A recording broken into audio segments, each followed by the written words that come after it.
Afrique Sport, second journal du mercato du lundi, et c'est parti pour un tour du marché des transferts.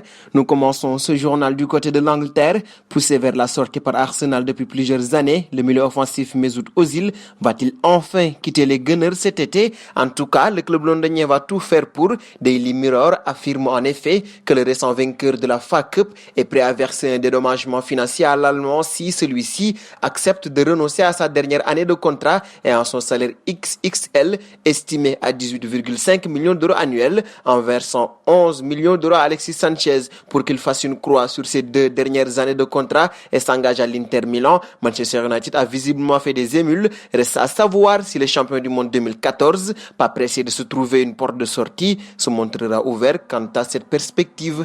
Et d'Arsenal, nous partons auprès de Chelsea, futur star du ballon rond, le milieu offensif Kai Havertz pourrait quitter le Bayer Leverkusen lors de ce mercato estival si le Bayern Munich aurait lâché l'affaire. La formation de Chelsea ferait le forcing pour obtenir les services de l'international allemand. En effet, selon le Daily Star, les Blues auraient déjà trouvé un accord avec le joueur concernant les modalités du contrat. Il va maintenant falloir se mettre d'accord avec les dirigeants allemands concernant l'indemnité de transfert. Le pensionnaire de Bundesliga demanderait toujours au minimum 100 millions d'euros. Le club londonien serait sur le point de transmettre une nouvelle offre. Cette dernière s'élèverait à 78 millions d'euros, suffisant pour le Bayer?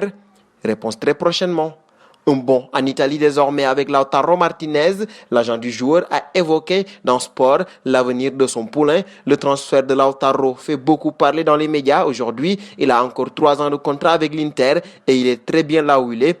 Lautaro a toujours la Ligue Europa à disputer et j'espère que pourra aller avec l'Inter jusqu'au bout. Actuellement, c'est l'essentiel. Dans la suite de l'interview, l'agent précise que l'Inter souhaiterait 70 millions d'euros plus Junior Firpo pour lâcher le buteur argentin au FC Barcelone qu'il piste depuis de nombreux mois. Nous partons au Portugal désormais où Edinson Cavani aurait réglé la question de son avenir. Selon toute vraisemblance, l'attaquant uruguayen devrait poursuivre l'aventure avec le maillot du Benfica Lisbonne, libre de tout engagement depuis son départ du Paris Saint-Germain. Au terme de son contrat qui prenait fin au 30 juin, le canonnier de 33 ans aurait trouvé un accord salarial avec les dirigeants lisboètes. D'après les informations de beIN Sport, El Matador devrait percevoir 9 millions d'euros par an avec la formation coachée par Jorge Jesus. L'ex-footballeur de Naples aurait signé son contrat vraisemblablement pour une durée de 3 ans. Et du Portugal, on passe en France.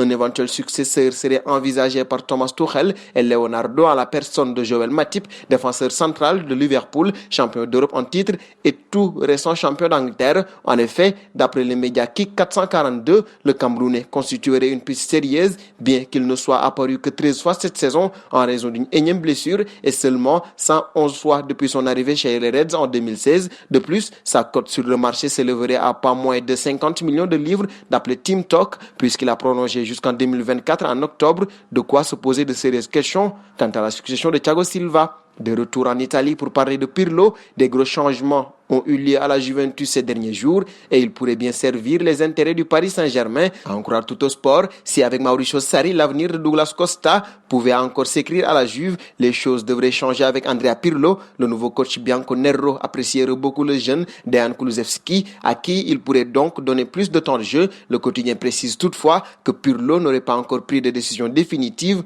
pour Douglas Costa. Un bond en Espagne pour finir ce journal et nous retrouvons Zizou qui prépare déjà la saison prochaine et songe au mercato pour le Real Madrid. Avant de se pencher sur le recrutement, un état des lieux aurait été fait sur les forces en présence. Prêté cette saison au Bayern Munich, Alvaro Odriozola aurait convaincu son club du Real Madrid de le rappeler la saison prochaine. Il deviendrait donc une recrue de l'été, un joueur à intégrer à l'effectif selon AS. Le latéral droit reviendrait pour incarner la doublure de Dani Carvajal, vraisemblablement un rôle refusé par Achraf Hakimi, récemment transféré à l'Inter Milan. C'est donc terminé pour ce journal du Mercato, chers amis internautes qui nous suivez d'un peu partout. Nous sommes près de 80 000 membres de la famille Afrique Sport et chaque jour nous essayons encore et encore de vous faire encore plus aimer le football. Pour nous aider à faire grandir notre chaîne, n'hésitez donc pas à partager nos contenus. Nous vous donnons rendez-vous demain tout en vous invitant à vous abonner sur Afrique Sport pour ne rien manquer du marché des transferts.